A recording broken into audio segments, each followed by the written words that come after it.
नमस्कार, स्वागत है आपका एमपी तक पर। मैं हूं रवीशपाल सिंह। मध्य प्रदेश के मुख्यमंत्री शिवराज सिंह चौहान ने एक बेहद महत्वपूर्ण मांग उठाई है। यह मांग है मध्य प्रदेश में तीसरे इंडस्ट्रियल कॉरिडोर के विकसित होने की।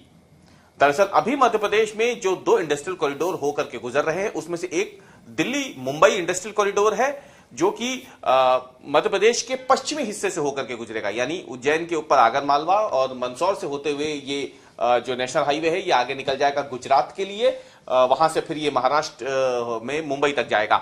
दूसरा इंडस्ट्रियल कॉरिडोर है वो है दिल्ली नागपुर इंडस्ट्रियल कॉरिडोर। लेकिन अब तीसरे इंडस्ट्रियल कॉरिडोर को विकसित करने की संभावना दिख रही है, क्योंकि मुख्यमंत्री शिवराज सिंह चौहान ने national industrial corridor development and implementation trust की बैठक में वाराणसी मुंबई इंडस्ट्रियल कॉरिडोर विकसित करने की मांग उठाई है।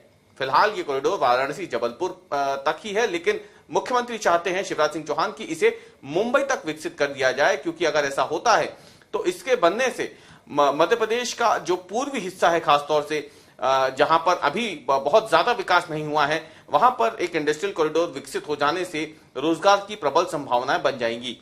जो अगर ये होता है, ये कॉरिडोर विकसित होता है, तो इसकी वजह से जबलपुर के बाद रीवा के अलावा सतना, रीवा, पन्ना, कटनी, खंडवा, जबलपुर, इटारसी, इन तमाम जगहों पर रोजगार के नए अवसर विकसित हो जाएंगे और इससे न केवल राज्य सरकार को बड़ी संख्या में राजस्व की प्राप्ति होगी, बल्कि लोगों को बड़ी संख्या में रोजगार भी मिल जाएगा।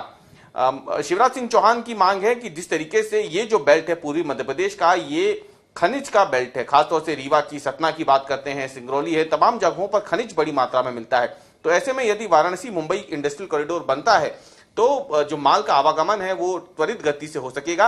इससे समय भी कम होगा और अगर इंडस्ट्रीज आएंगी, उद्योग आएंगे, तो लोगों को, खासतौर से जो मध्य प्रदेश के मूल निवासी हैं, यहाँ रहने वाले हैं, उन्हें खासा फायदा होगा। अभी जो इंडस्ट्रियल कॉरिडोर गुजर रहे हैं उनमें दिल्ली मुंबई इंडस्ट्रियल कॉरिडोर है।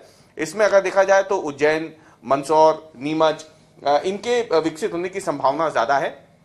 दिल्ली नागपुर इंडस्ट्रियल कॉरिडोर को अगर देखा जाए तो ये मूल रूप से डेडिकेटेड फ्रेट कॉरिडोर का हिस्सा होगा, इसलिए हाईवे तो नहीं, लेकिन हाँ रेल कॉरिडोर के जरिए जरूर यहाँ पर उद्योग को बढ़ावा देने की तैयारी जो है वो शुरू हो रही है। इसमें काफी काम हो भी चुका है। दूसरी तरफ अगर देखा जाए तो वाराणसी मुंबई कॉरिडोर बनने से वाराणसी से जबलपुर तक का तो फिलहाल काम चल ही रहा है, लेकिन अगर ये मुंबई तक बढ़ जाता है तो इसके बाद कई ऐसे जो शहर हैं वहां पर भी संभावनाएं प्रबल हो जाएंगी उद्योग लगने के बाद रोजगार की।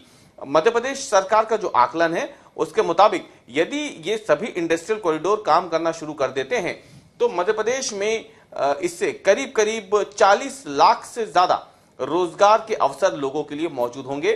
फिलहाल इस समय मौजूदा समय मध्य प्रदेश में अगर जो देखा जाए तो जो उद्योग हैं उसके चलते करीब 20 लाख लोगों को रोजगार मिल रहा है।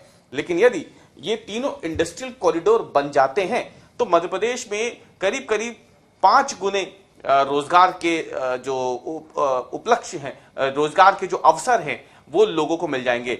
मध्य प्रदेश में भारतीय जनता पार्टी की सरकार लंबे समय से सत्ता में है और विपक्षी दलों के निशाने पर मुख्य रूप से रहती है बेरोजगारी को लेकर के, और इसीलिए सरकार चाहती है कि बेरोजगारी के अवसर यदि बनते हैं तो इसके पीछे एक बड़ी वजह होगी उद्योगों का मध्य प्रदेश में आना। और इसके लिए जो 2 इंडस्ट्रियल कॉरिडोर पे मध्य प्रदेश में काम चल रहा है, उसके अलावा कुछ और इंडस्ट्रियल कॉरिडोर के बारे में भी विचार करना जरूरी होगा। और इसीलिए मुख्यमंत्री शिवराज सिंह चौहान चाहते हैं कि वाराणसी से जबलपुर नहीं बल्कि इंडस्ट्रियल कॉरिडोर वाराणसी से मुंबई तक का बने, जिससे मध्य प्रदेश के एक बड़े हिस्से को फायदा हो और रोजगार के लाखों अवसर युवाओं को मिल सके।